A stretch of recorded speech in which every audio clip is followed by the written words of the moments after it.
د نږدې 15 میلیونه افغانۍ په ارزښت د 4 کانالونو د جوړېدو چارې پیل شوې چې 11500 تنه به یې له ګټې برخمن شي. د ولایت مقام د رالیږل شوي خبرپاڼې پر اساس د قرغیو ولسوالۍ اړوند قلعه میرک، قلعه امیر، کوزې نودمورې او برې نودمورې د کانالونو پروژې نن د لغمان والي عبدالجبار نعیمي، د ولایتي شورا د مرستیال حاجي عبدالعزیز، د ولایتي شورا غړو حاجي عبدالله عبدالرحمزي، محمد ظاهر حسین خیل، د کرنې اوبو لګولو او مالداري رئیس محمد جمیل خوشحال، د قرغیو د سرپرست ولسوال محبت الله شیرزاد او د سیمې د قومي مشرانو او ځوانانو لوري د بنسټ ډبرې په ایښودو سره پیل شوې. نن په قرغیو ولسوالۍ کې د 4 کانالونو پروژې چې نږدې 25 میلیونه افغانۍ لګښت به په دې باندې راځي، د دې د جوړېدو چارې نن رسما د والي صاحب او د یو شمېر چارواکو له لوري پیل شوې. دغه کانالونو په جوړېدو سره به نه یوازې دا چې 3090 جریبه ځمکه به د اوبو د عصري سیستم لاندې راشي، بلکې 11500 کسان به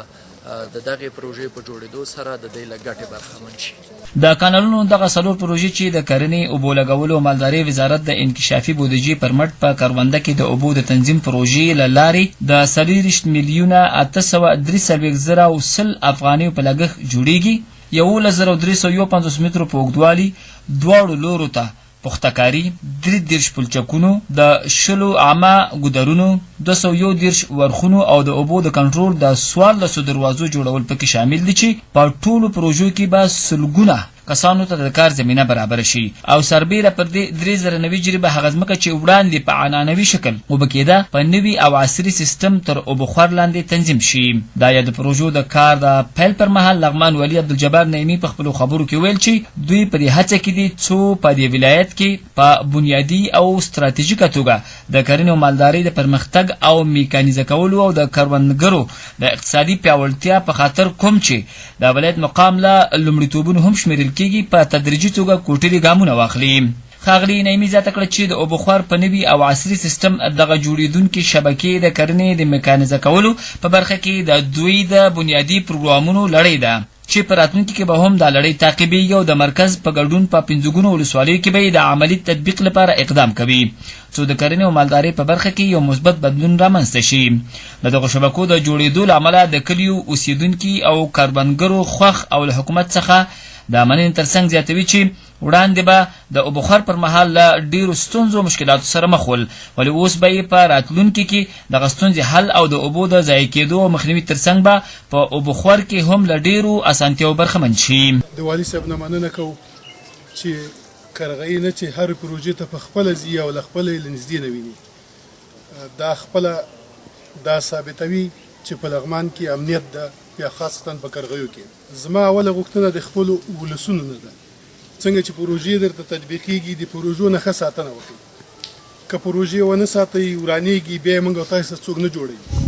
دا یو فرصت او موقع ده چې په لاس راغلې ده، د آبیارۍ خپل سیستم باید ټول په حل کړو او هغې نه باید ښه ګټه پورته کړو، ځکه د قرغیو ولسوالۍ یو زراعتي ولسوالۍ ده. څومره چې موږ زراعت ته توجه زیاته کړو هموره ټول افغانستان ته خیر رسېږي، نورو ولایاتو ته ځکه موږ او تاسې دیجې ترکاري او بعضې شی نه ورکوو. خو هېڅ شی هم نه اوس خو دغه تیار هر څه منظم شو که نه، مخکې پوښتنه وکړه ورانه ویجاړه پرته وه لکه هغه ویاله چې ویجاړه پرته ده همداسې دا هم ویجاړه پرته وه. د دغه بند سره به دومره مشکل باندې خلک به دې ژمي کې به راغله بندونه به یې تړلی بوجۍ به یې راوړې تړلی نه شو. اوس خو خدای فضل دغه د ارامي هېڅ نشته، هغه بند جوړ شي اوبه به یې پرېمانه ځي به ملکیت ته هر سړی به په ارامه په قرار باندې خپلې وګاړي. په دغه کار باندې انشاءالله چې موږ ډېر خوشحاله شو. مخکې خو داسې و چې اوبه کله وي کله نه وي، اوس خو دا کار موږ ته شروع شوی ده. موږ په دې کار ډېر خوشحاله یو او آینده خدای وکړي چې نور کارونه موږ دغسې وشي او موږ په دې کار ډېر خوشحاله یو. اول دا چې دا مخکې د یالې نه وي مشکلاتو پټي ته ښې اوبه نه رسېدلې، اوس چې دا یالې جوړې شوي دي ښې اوبه ته پټي ته هم کېږي، یو ښه حاصلات هم کوي، یو ښه برنامه هم جوړه شوه. او بل دا چې دلته مخکې دا ځای اوبو ووړه، د اوبو نه اوس پامن شو، بیخي صحیح شو، پاکیزه شو، سوتره شو او خدای خیر وکړي موږ ته دا حکومت دا کار جوړ کړو.